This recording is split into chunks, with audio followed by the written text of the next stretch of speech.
평생투자 파트너 유튜브 시청을 진심으로 감사드립니다. 주식 관련한 상담을 원하시는 구독자 분들께서는 현재 화면 상단에 표시되는 무료 종목 상담 신청하기를 터치하셔서 성함과 연락처를 남겨주시면 상담 도와드리도록 하겠습니다. 감사합니다. 네, 안녕하세요. 평생투자 파트너입니다.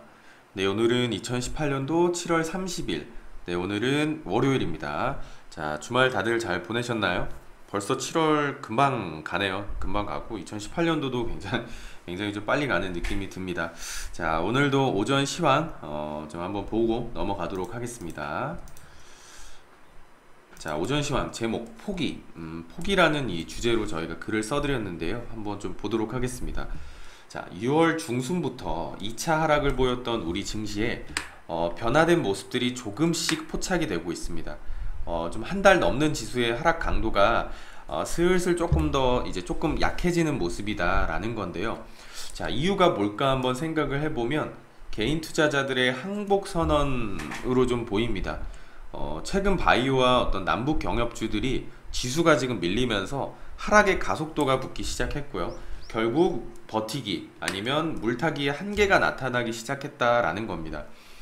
이번 하락장에서 개인 투자자들의 손실은 진짜 엄청났습니다. 뭐 2월의 하락장 그리고 6월의 하락장에서 대부분의 계좌의 한 30% 50% 이상 손실을 경험했다라고 많이들 하시더라고요. 그래서 이렇게 계좌에서 손실이 좀 커진 이유가 도대체 뭘까 한번 좀 생각을 해보면은 흔히 말하는 비중 조절, 한 종목에 몰빵하는 어떤 집중 투자 때문인 건지 아니면 증권 전문가와 증권 방송의 어떤 뒤늦은 어떤 정보 전달의 어떤 탓인지 일부의 어떤 증권 전문가 증권 방송에서는요 거의 매일 바이오주를 추천을 했습니다.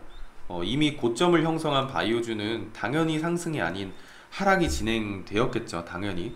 그래서 이렇게 바이오주에서 한번 큰 손실을 본 개인 투자자들은 이 바이오에서의 어떤 손실을 만회하기 위해서 다시 한 번 더 이 남북 경협주의 고점에 뛰어들었다라는 겁니다. 굉장히 좀 속상하죠. 그러니까 이렇게 두 번의 큰 손실이 결국에는 진짜 이런 말들입니다. 너무 많이들 요즘 이 일반 회원분들이 전화를 하셔가지고 좀 문의를 하시는 게 진짜 주식 너무 지긋지긋하다.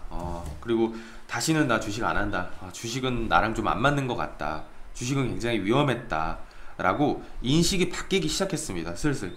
지난주부터 개인 투자자들의 어떤 물량이 시장으로 좀 출회되기 시작을 했죠. 조금 더 이제 출회가 되어야 하겠지만 출회가 되는 시점부터 한번 보면은 그 시점부터 시장의 하락은 좀 멈추기 시작하는 모습이죠. 멈추기 시작하는 모습인데 좀 굉장히 속상합니다. 굉장히 속상하고 진짜 여기 나와 있는 글처럼 어디서부터 좀 잘못된 걸까 좀 생각을 해봅니다. 진짜 정녕 개인 투자자들은 주식에서 이제 혼자서 수익을 보는 것이 거의 불가능에 가까운 걸까 그런 좀 고민들이 이제 좀 생기고 좀 개인적으로 진짜 속상합니다. 그래서 지금 뭐 저희야 뭐 이제 우리는 뭐 피해보지 않았어 라고 이제 말하고 좀 그냥 넘길 문제는 아니다 라는 것이고 그냥 운이 좋아서 이번에 살아남았을 뿐이다 라고 생각을 해주시면 좋을 것 같고요.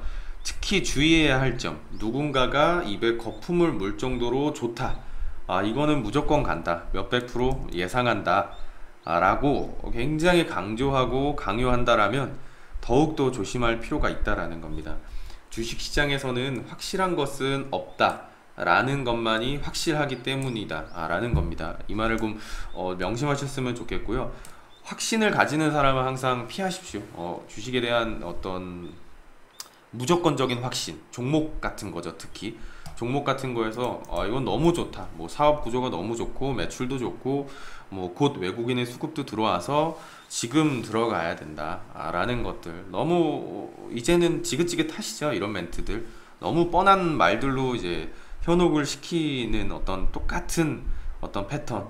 네, 항상 개인 투자자들은 똑같은 패턴이어도 자꾸 마음들이 약해져 있기 때문에 좀 그런 말들이 현혹이 많이 되시는 것 같아요. 속상하게. 그래서 그런 것들은 이제는 적어도 이제는 똑같은 실수는 반복을 안 하셨으면 하는 생각을 해봅니다.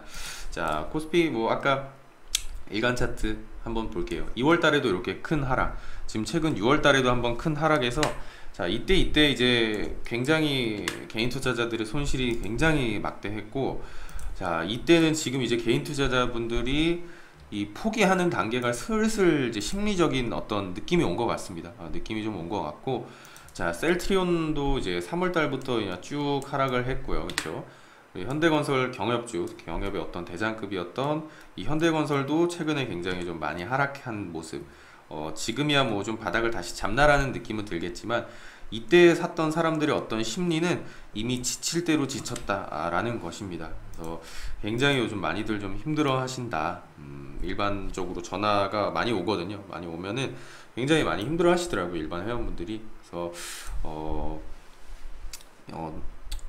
좀 속상하죠. 네, 속상하고 똑같은 실수를 좀 안 하셨으면. 그리고 저희 회원분들도 이번에 만약에 이번 연도에 피해보지 않았다라고 해서 좋아할 필요는 없다라는 겁니다. 그냥 운이 좋아서 어떤 원칙을 지키고 운이 좋았기 때문에 살아남았을 뿐이다 라고 항상 겸손하게 생각을 해주셨으면 좋겠습니다. 자, 오늘 오전 시황은 여기서 마치도록 하고요. 자, 오늘도 이제 책 내용 한번 해보도록 하겠습니다. 거의 마무리 돼가고요.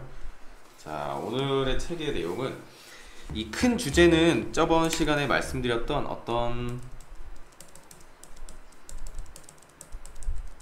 이 정보와 개인의 판단의 어떤 기준, 정보와 어떤 판단을 어떻게 좀 활용을 해야 하는지, 그런 것들을 한번 좀 같이 글을 좀 보도록 하겠습니다. 자, 오늘 어떤 그 질문 먼저 좀 하고 답변 형식으로 똑같이 한번 해보면은요. 자, 질문은 오늘 오전 시황이랑 좀 잘 맞는 것 같아요. 자, 센세이셔널한 어떤 투자 가능성이 있다고 예찬하는 틀린 예언자들로부터 어떻게 스스로를 보호할 수 있는가 라는 것을 한번 좀 생각을 같이 한번 해보도록 할게요. 아예 그냥 집에 들여놓지 말라 라고 이제 코스톨라니는 말을 하고요. 그들이 전화를 하면은 수화기를 내려놓아라. 우연히 만나게 되면 귀를 닫고 정말 여러 번 반복하건대 증권시장에 예언자란 있을 수 없다 라는 겁니다. 그들은 예언자가 아니라 그냥 별을 보면서 환상을 쫓는 이들이다. 예측 불가능한 것은 예언할 수가 없다 라고 이렇게 단언을 하고요. 이 센세이셔널한 어떤 투자 가능성이란 거의 항상 사기다 라는 겁니다. 여기저기에서 정신이 나간 어떤 상담사들이 인플레이션, 뭐 디플레이션 폭락 혹은 어떤 위기에도 끄떡없이 계속해서 이익을 볼 수 있다고 떠들어댄다 라고 합니다.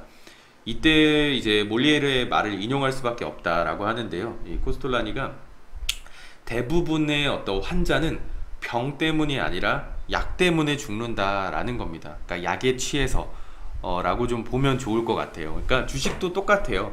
약을 파는 사람들, 저희가 흔히들 진짜 약장수 같은 사람들이 좀 있다라고 이제 저희끼리 이제 말을 하는데,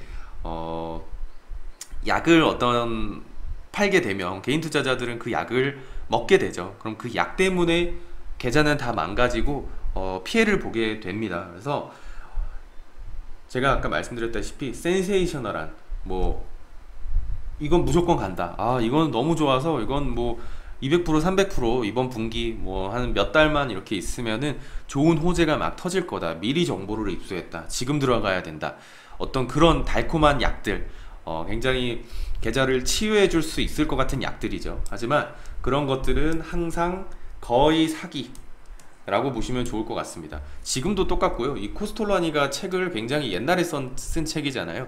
그때 시대부터 증권시장은 이런 사람들이 어떤 변하지 않다라는 겁니다. 왜냐하면 개인 투자자들의 심리가 변하지 않기 때문에 그 약한 심리를 이용해서 좀 안 좋게 이용을 하는 그런 사례들이 굉장히 많으니까요. 그거는 좀 항상 주의를 하셨으면 좋을 것 같고요. 자, 그걸 좀 넘어가서 투자자에게 가장 위험한 것은 무엇인가 한번 좀 보면은, 그것은 반만 옳은 정보가 가장 위험하다라고 합니다. 이 반만 옳은 정보는 100% 틀린 정보보다 더 위험하다라는 건데요. 100% 틀린 정보는 아예 믿질 않죠. 접근 자체를 안 하는데, 이 반의 진실은 완전한 거짓말이기 때문이다 라고 표현을 합니다. 이 틀린 정보를 접하면은 투자자는 비판적으로 생각을 합니다. 틀린 정보는 놀랍거나 선동적인 것이 많기 때문에 주의 깊은 투자자는 이것이 맞는지 틀리는지 체크해 보죠. 가장 위험한 것은 옳은 정보를 잘못 해석하는 것이다 라고 하는 건데요. 이는 잘못된 생각의 결과이고 대상에 대한 어떤 지식이 모자라기 때문이기도 하다라는 겁니다. 이 틀린 정보를 틀리게 해석하는 것은 좋은 결과를 낳을 수도 있다라는 겁니다. 어차피 틀렸기 때문에. 하지만 이 옳은 정보를 잘못 해석하는 것만큼 또 위험한 것은 없다라는 거고, 어떤 부정의 부정은 긍정이기 때문이다 라고 이제 말을 하는 것이 틀린 정보를 틀리게 해석하는 것, 요 말을 좀 이제 표현하는 것 같습니다. 자, 요거를 넘어가서, 자, 그러면은 기업들이 혹시 어떤 방법으로 증자를 통해서 투자자를 속일 수 있는가 라는 걸 한번 보면은요, 여러 가지 방법이 있다라는 거고, 대차대조표가 항상 100% 옳지는 않다라는 겁니다. 이미 말했듯이 대차대조표는 최소한의 어떤 분식회계 처리를 하죠.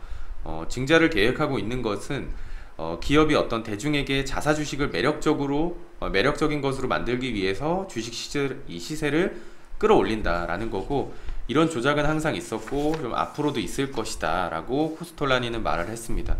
지금 시대에도 전부가 그런 것은 아니지만 어느 일부가 좀 그런 경우도 있죠. 분식회계가 굉장히 많은 것도 있고, 하지만 그런 걸 뭐 내부 사정을 다 알 수는 없기 때문에 항상 있는 나와 있는 어떤 뭐랄까요, 대차대조표, 재무제표를 가지고 주식 투자를 하되 항상 어떤 일이 터질지 모르기 때문에 대응을 해야 한다 라고 봐주시면 좋을 것 같고요.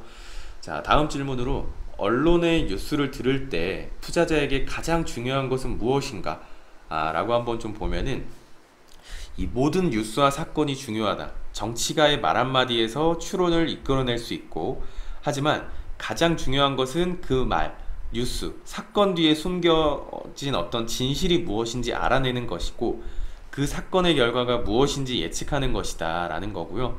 무엇을 숨기고 있는가를 읽어낼 수도 있어야 한다 라는 겁니다. 요컨대 뉴스는 좀 회의적인 태도로 접근을 해야 하는 것이 좋다 라고 코스톨라니는 말을 합니다. 자, 그럼 다음으로 신문의 어떤 주식시장의 기사는 어떻게 생각하는가? 신문에 나와 있는 주식시장이요. 자, 주식시장과 주식시장의 추세에 대한 신문 기사는 아무것도 말해주지 않는다 라는 겁니다. 글은 재밌다 라는 건데요. 증권시장은 오늘 비관주의자들의 어떤 매도로 약세를 기록했다. 한편 매수자들은 주가가 떨어지기를 기다리면서 매수를 자제하는 분위기였다. 매도 압력과 매수 자제의 어떤 분위기 속에서 주가는 몇 포인트나 떨어졌다. 이 글에서 내게 중요한 말은 오직 하나, 약세라는 말뿐, 그것뿐이다 라고 합니다. 나머지 말은 모두 자명한 것으로 불필요한 말이다 라는 것이고, 약세라는 말에 모든 것이 함축되어 있다 라는 겁니다. 기사 제목들을 한번 보시면은 많이들 느끼시죠? 그냥 지나고 난 뒤에 말을 다 갖다 붙이는 것뿐 큰 영향가가 없다라는 겁니다. 그냥 현재 시장이 어떻다 라는 어떤 그 팩트, 그냥 현재 시세 그 자체만 보고 나면은 그 안에 다 함축되어 있다라는 것입니다. 자, 다음 마지막 질문을 한번 보면은, 과거의 사건을 분석하는 것은 중요하고 유용한가? 라는 질문을 한번 보면은요, 대답에는 물론이다. 앞으로 다가올 일은 예측할 수 없으니 최소한 지나간 것이라도 이해해야 한다 라는 겁니다. 이는 미래의 사유를 쉽게 해주죠. 모든 성공한 혹은 실패한 투자자, 이 투자 후에는 그 성공과 실패를 분석을 해야 합니다. 왜 투자가 옳았는지, 어떤 논리가 좋았는지, 얼마만한 운이 있었는지를 한번 좀 분석해야 한다라는 거고, 혹은 반대로 왜 투자가 잘못된 것이었는지, 어떤 논리가 틀렸는지, 무엇이 틀린 생각이었는지 꼭 한번 분석해 봐야 된다라는 겁니다. 어쨌든 주식 투자라는 게 과거의 어떤 통계를 가지고 앞날을 조심스럽게 한 발 한 발 내딛는 과정인 것이잖아요. 그래서 과거를 분석하는 것은 굉장히 중요하다라는 것입니다. 자, 오늘은 책 내용 여기까지 한번 하고 마치도록 하고요. 내일 또 좋은 내용으로 찾아뵙도록 하겠습니다. 감사합니다.